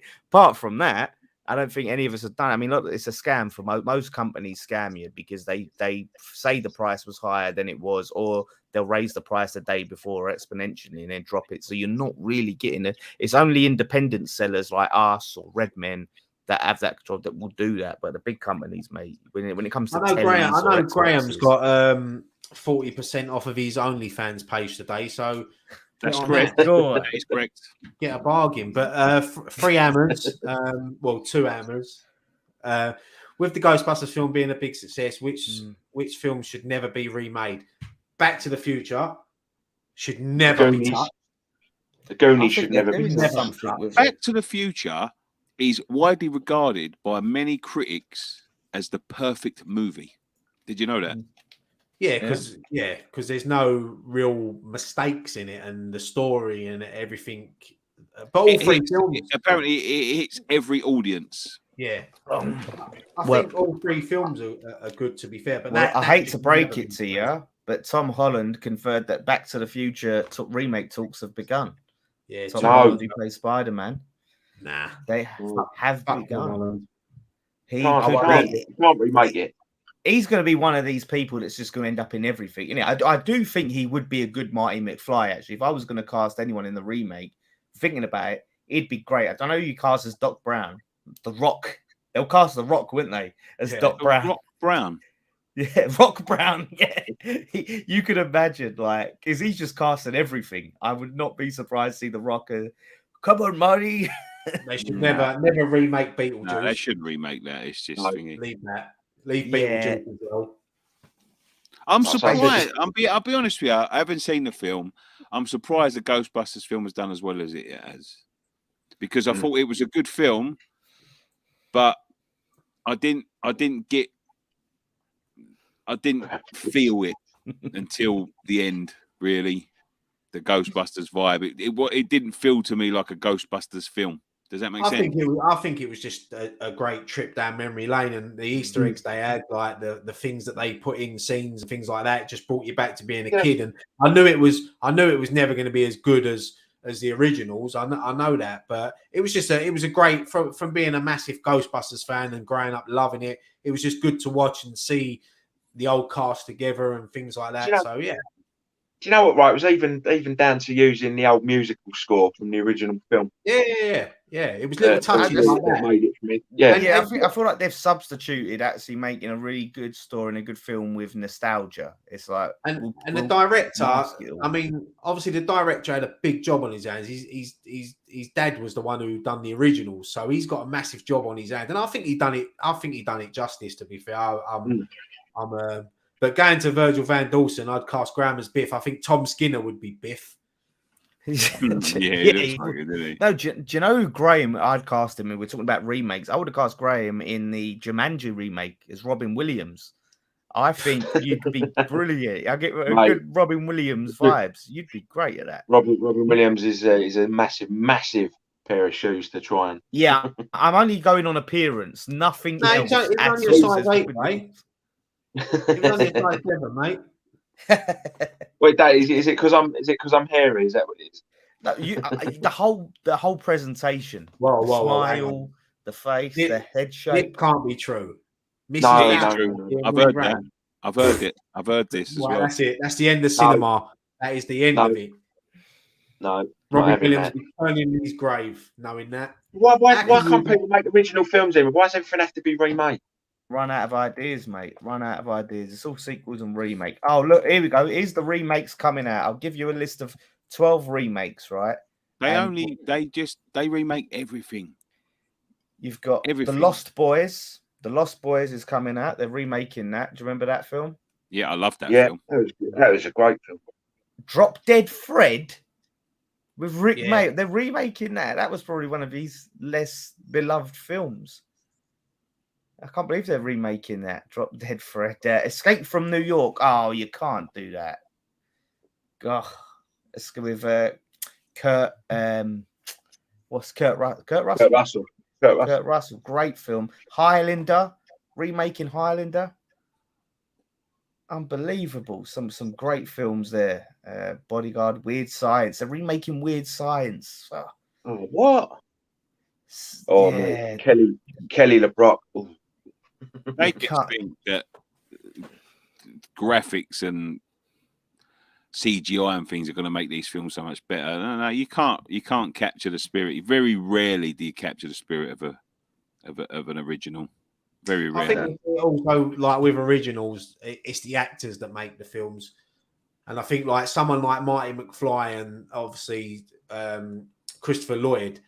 They make them parts, and I don't think anyone will ever play the roles. They might be able to make it better now with the graphics and everything, but it comes down to the characters at the end of the day. Anyone just seen the news that either us or Prague will be banned from UEFA competitions if Kretensky becomes majority shareholder, and UEFA will decide which club will be banned? What? But he's not going to be a majority shareholder, is he?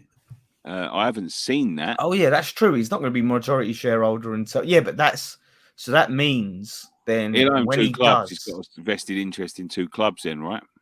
Yeah, so when he does in 2023, either us or they're going to choose us because it's fucking obvious.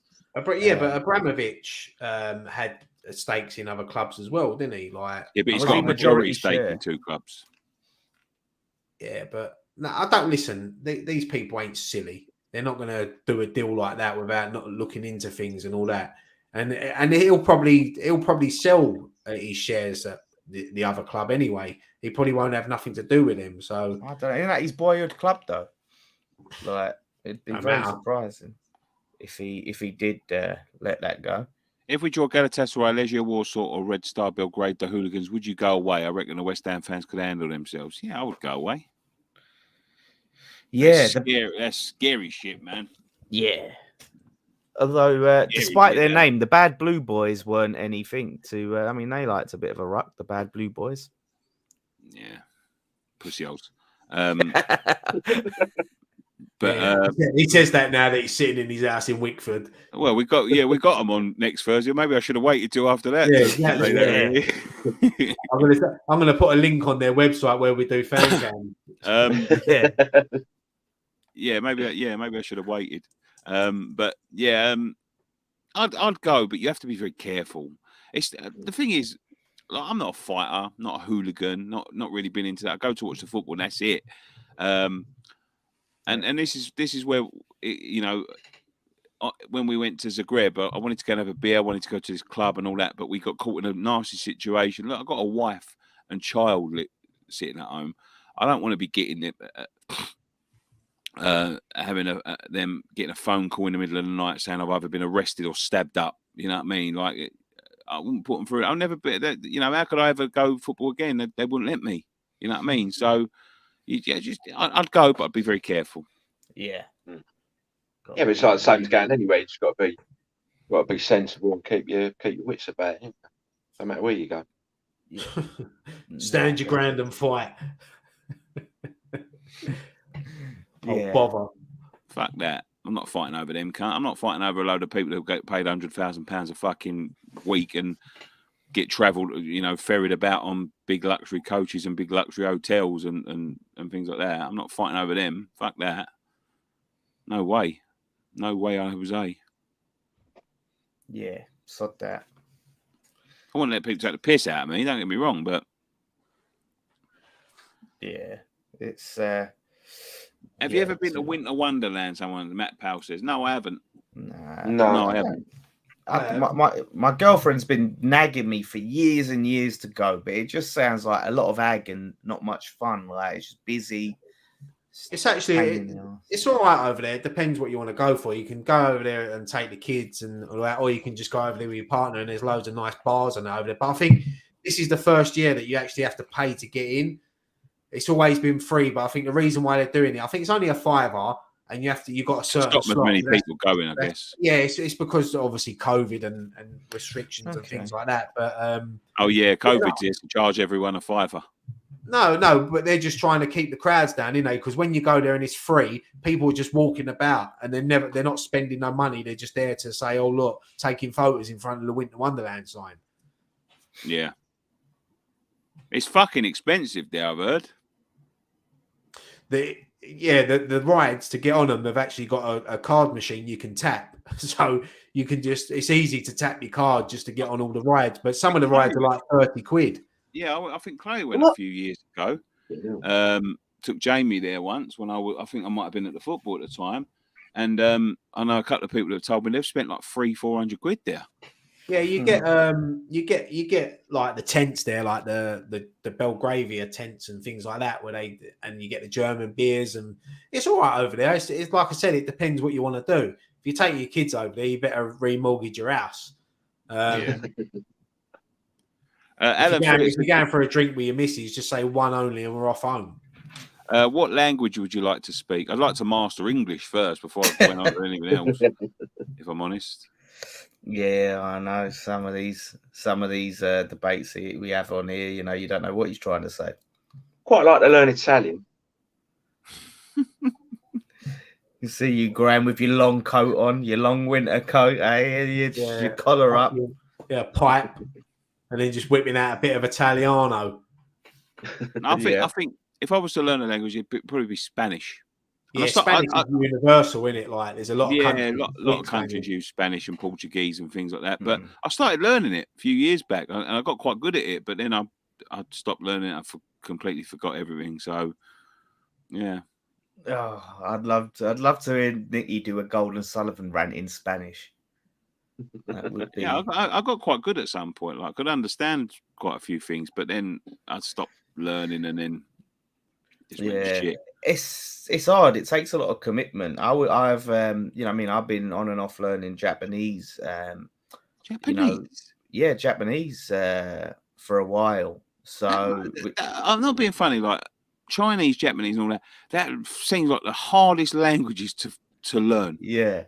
It is hard. It's hard, but I like the language because it's phonetic. So it's. Go on, give us a bit of Japanese then. Yeah, go on then, Dan. Don't put me on the spot. Say West Ham are massive everywhere we go in Japanese. I'm not fluent, am I? I'm not fluent. No. But I can understand. Out, I can understand like more than I can speak. You have that thing. Like if I was to watch something, I know individual words. I can say, the basics of, introducing myself and. Go on, say, hello, my name is Dan. Then go on. All right. Say hello, my name's Dan, and I don't eat meat. I don't eat meat. Meat is, I think, meat. I can't remember if meat is neku or that's beef, but I think it's something along the lines, and I butcher it, but I think it's like watashi wa namae wa Daniel desu. Do it again. I'm gonna get. Look, my ministers is Jewish. Is just do it. You're learning it. You want to speak it one day. You got to say it in public at some point. So okay. So I think it's something along the lines of watashi wa namae wa no. I think it's basically if it says I'm Daniel B, watashi wa Daniel desu or Danieru. Apparently, my name in Japanese is Danieru. They don't have Daniel. Danny LaRue. You know what, yeah. Right? Whenever I think of you in Japan, I always think of that video where they sung Happy Birthday to you. You look so awkward standing there. And everyone was just going, Happy Birthday. I think that's the best video I've ever seen. It is. I find that very awkward. Do one more thing. Say very fancy Japanese. I don't know what very... I don't know what very fancy is. I don't know what very fancy is in Japanese. I'm going to learn it. Next time he does a Manscaped advert, we'll have to do it in like dub, like the Japanese dub, like the old movies, the Kung Fu movies. Yeah.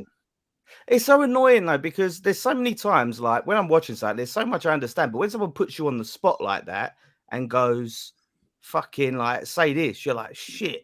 And it's the nerves. And that's why, like, when you're around people, it's good to keep speaking it so you learn, but I'm always scared to learn.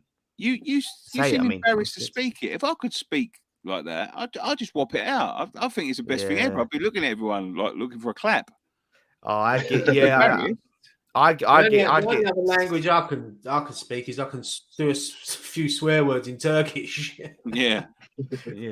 I love going to the kebab shop and swearing at them and they laugh, but it's hard. There's three alphabets to it. I've learned 2 of the alphabets and some of the 3rd alphabet. It's fucking hard. But I struggle with the ABCs. Yeah, I think every country should learn English, and that's it. And then that we can understand it, they can understand it. Everyone should speak English. It's easier then, isn't it? That's why I go to America, and they can just about speak it. It's whatever they speak, whatever version of the language that they bloody speak, and they call it English. They have the front. Do you know what? Someone's just said there, like, oh, sorry, mate. Can you speak Welsh? You know what? I used to work with someone that was fluent in Welsh, and I used to think he was making things up. I didn't think that was like, it was mental. That language is mental.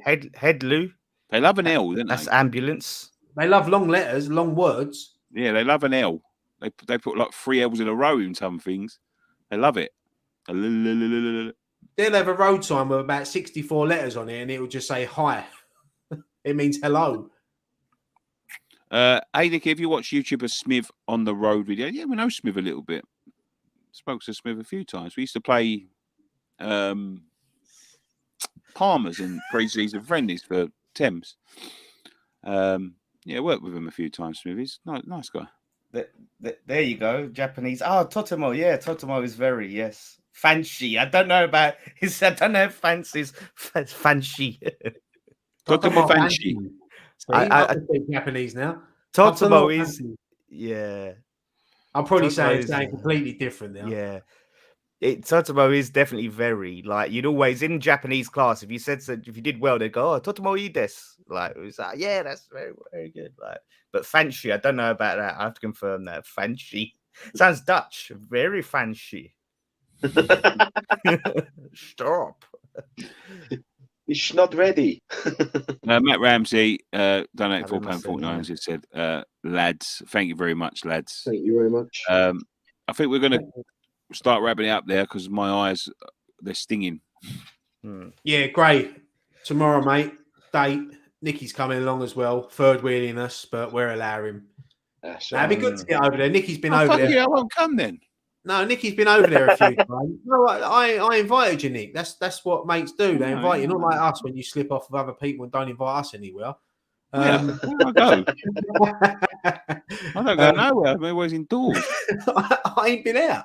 No, Nicky's obviously been over because originally me and Graham was going to go and see Aveley versus who was it? Whittam. But obviously, because we the A13 going that way, we're going to go to obviously hashtag. I've never been there before, so Nicky can show us the ropes and we'll have a couple of beers and we can. There's the burger stall. How do they say it? How do they say it? Up the tags, in it. Hashtag it. Don't forget to hashtag it. Hashtag it. Up the tags. Up the ticks. Come on. Funny enough, I spoke to Jacko yesterday because I said like we was going over there, but he's sort of like semi-retirement now, so I don't think he's going to be over there on Saturday. But he's a good bloke, Jacko. I like him. Well, cheers for that super chat, Matt Rain. It's gone. Nicky was like, "Fuck your super chat. We need the Cailllou's question." No, I said I read out his super chat. No, he said it. Nicky read it out. Nicky read it out. Oh, because Miss Amoret was like, "Thank you for that." I was like, "Shit, we've missed it." And the two of us, I was like, "Oh fuck." What would be your dream job? Mine would be a football player and playing for West Ham. Yeah, mine. I always wanted to play left back for West Ham, but alas, it never happened. I'd like to do this. Yeah, I mean, dream job. Yeah, obviously, you love football. You want to be a football player, wouldn't you? But now, like, I don't know. I'm too old for that. Yeah, I don't know. I'd like to do this for a living. Yeah, I mean, you know what? Right, I'm just going to put this up. Oh, not that one. Where's it gone? Ben saying, "Come Basildon versus Romford tomorrow." Do you know? I actually did look up and see that Basildon were playing tomorrow, and I think Brentwood are playing tomorrow as well. They've got, I don't know who they've got, but I know there's going to be a few people over there tomorrow watching. But no, I think we're going to stick. But we will go and see Basildon one day, Gray. We're going to work our way around the local Essex clubs in one. M Trapsy says you're a lefty, Graham. What, left hand? I am. Yeah. I am. No. Or left footer. I'm right-footed. Yeah. I'm right-handed, left-footed. Yeah, I get a left-footed vibe off you, Gray. You do seem. Yeah, I'm right-handed, but I can play both foot. Left. How does your left foot compare to Yarmolenko's? Do you know what, Dan? Right, I know Yarmolenko played well right the other day, but at Wolves away, when we was going up there, we got to the services, and I see a three-legged greyhound. And that done more work that day in that services than what Yarmolenko done on that pitch at Molyneux. That's true. That is true. That's a good story. Yarmolenko worked hard last night, so I'm going to let him off. He did play well last night, and he got himself a goal. So you never know. Oh, that was a nice little header he scored there. Yeah, it was. Yeah, little cushion header. Yeah, but he shut his eyes. He shut his eyes. Let's quickly. You got a thingy preview coming up tomorrow, haven't you?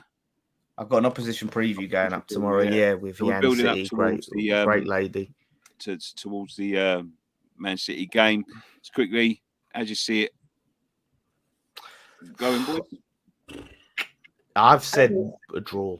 Yeah, as I said last night, I think I'd like to see us go toe-to-toe with them and try to match them. And look, if they beat us, they beat us. But if we put in the effort, we've got the players. They've got players that can hurt us, but we've got players that can hurt them as well. So tighten up at the back. I'd like to see Diop come in to play alongside Zuma, and as well, I think I might even maybe play Sufal over Johnson just to shore that right back up a little bit, because Johnson was a bit out of place last week against Wolves. And don't get me wrong, he's done fantastic.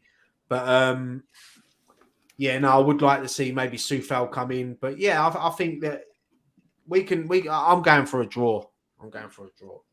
Ryan, you dropped acid if you saw a three-legged greyhound. I swear on my life, mate, we saw a three-legged greyhound. Yeah, no, I see a three-legged greyhound, honestly, mate. That was true. Yeah. That's true. I was going to put a fiver on it. But yeah, no, yeah. But yeah, I've got in my prediction thing this week, I've actually gone for 2-2. So I fancy us to get a point up there. Yeah, I'd love my prediction to be wrong, and I'd love to get 3 points. But it's going to be tough. We rarely get battered up there. Every time we go up there, it's always a tight game. I mean, I think that the way we played up there last year, you know, we was really unlucky not to get a point last year. And if you remember, if we play like that, and if I was going to say, if you remember Moyes' first time in charge, we actually lost. We lost 2-1 up there before, didn't we? We was 1-0 up at half time, if you remember rightly. So Moyes knows how to sort of go to these grounds and try to shore it up a bit. But playing these teams suit us a little bit more than playing the likes of Wolves that sort of like defend and sort of try and hit you on a break, because they go at you and we're dangerous on a break. I think this could be a bit of a surprise result, this one. I think. Do you know the reason why I'm saying that I think we should really go for it is because even if we lose this weekend, we can't drop out the top 4. No. That's go there and give it and go. If we come off losing 3-0, but you can turn around and say, do you know what? We put effort in now. You accept it. City are a world-class team and they've got world-class players. I know we beat them the other week in the Carabao Cup, but that's a totally different team that's going to be playing on Sunday. But we have players that we rested that night that are going to be back for this week. So Antonio should be fresh. He's due a goal as well, Antonio. He hasn't scored for a little while.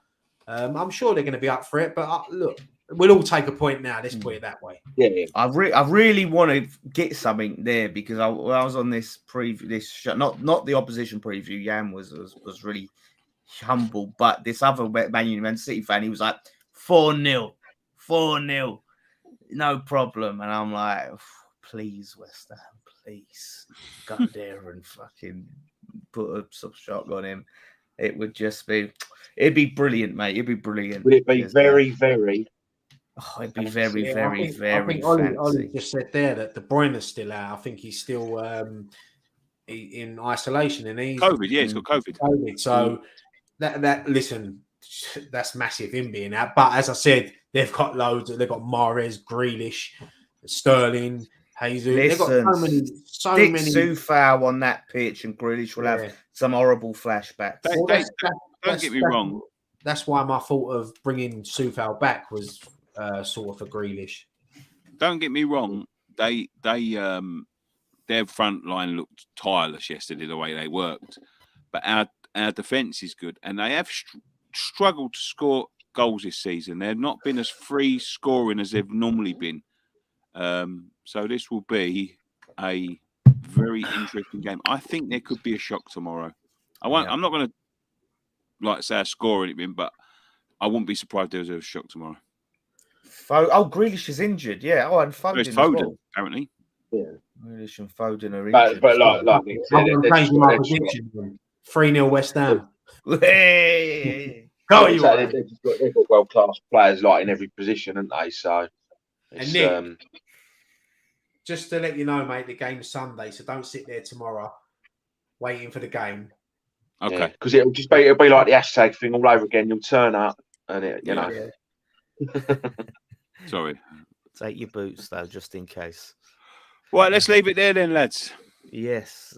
Good show. Much, everyone, for joining us on this edition of West Ham Fan TV's Friday Night Pint. As I said, we'll be building up towards the Man City game. I'll be up there on Sunday, getting some fan cams and content going up there and content coming back and all of that sort of stuff. So please, if you don't mind, if you're new, subscribe. If you're here, just leave a like, share the video, and go and check out all the content that we've done this week.